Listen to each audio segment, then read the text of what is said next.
To have more space in my small apartment, decided to sell some things I no longer used and thought, why not make some extra cash selling stuff on Facebook Marketplace? It seemed like a straightforward plan, right? But what I didn't know was the nightmare I was about to live.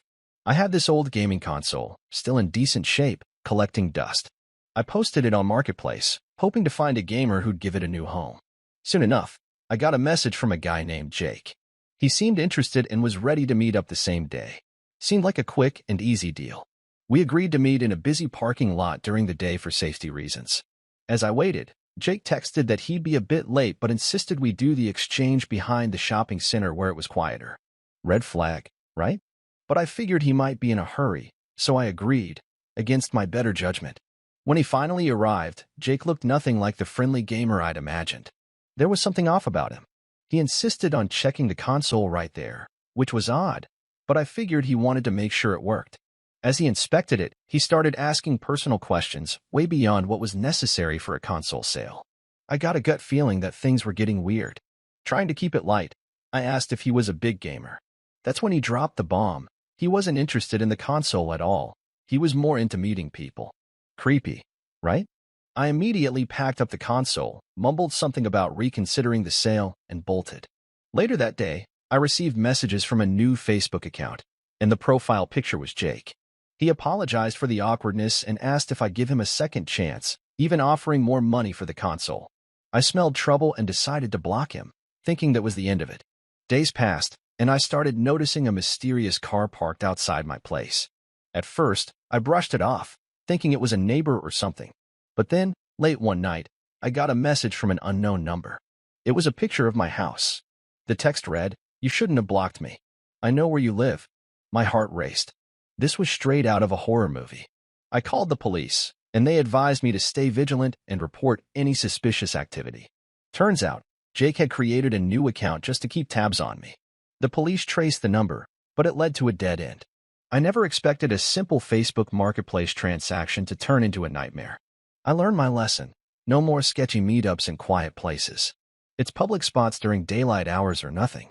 Selling stuff online can be a great way to make some cash, but it's crucial to trust your instincts and prioritize your safety. I thought I'd make some extra bucks selling my old bicycle on Facebook Marketplace.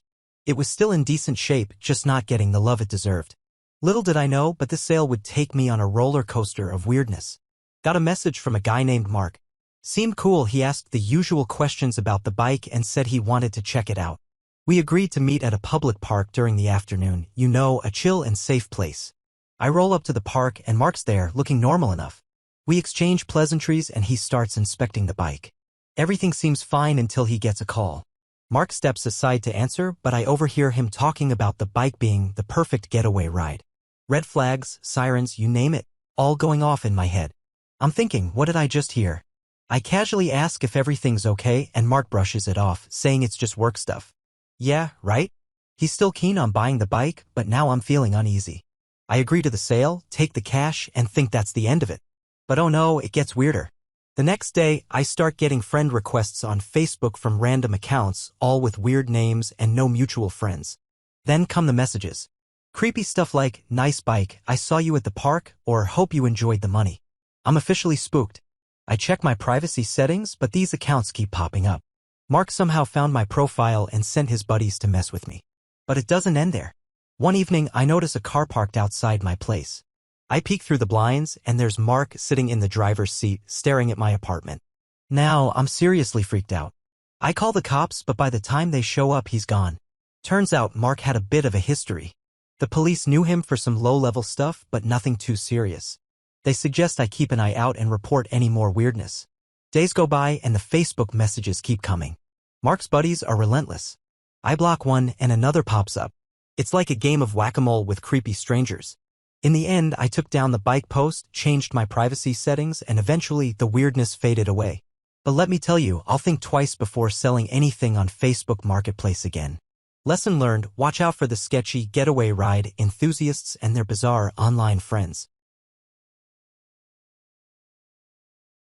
I had this old camera collecting dust, and I figured, why not sell it on Facebook Marketplace? Little did I know, this innocent decision would lead to a bizarre and unsettling experience.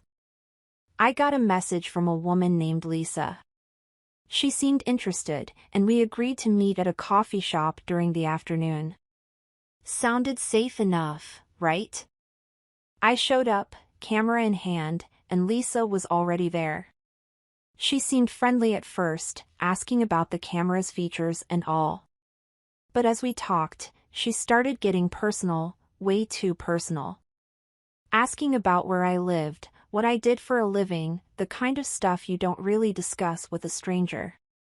Feeling a bit weirded out, I tried to steer the conversation back to the camera.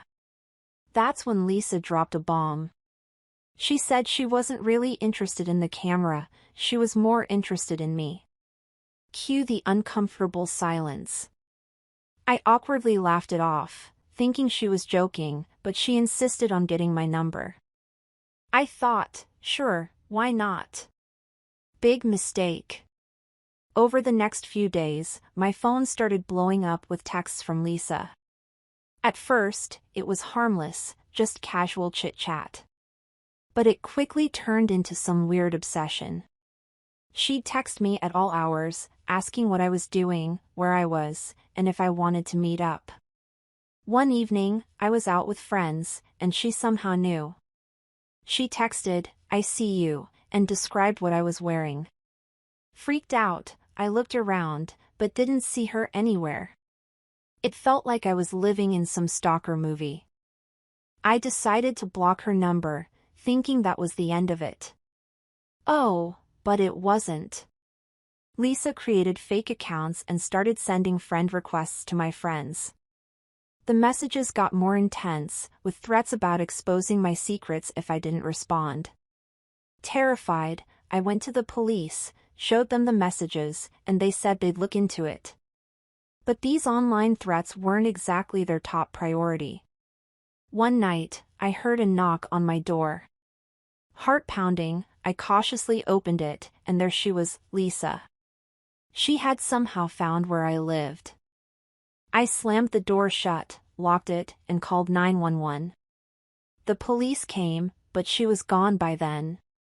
I ended up deleting my Facebook account, changed my number, and beefed up security at home. The whole experience taught me that selling stuff on Facebook can open up a can of crazy you never saw coming. Now, I stick to local swap meets or just give my old stuff to charity. You never know who's lurking behind a seemingly harmless online buyer.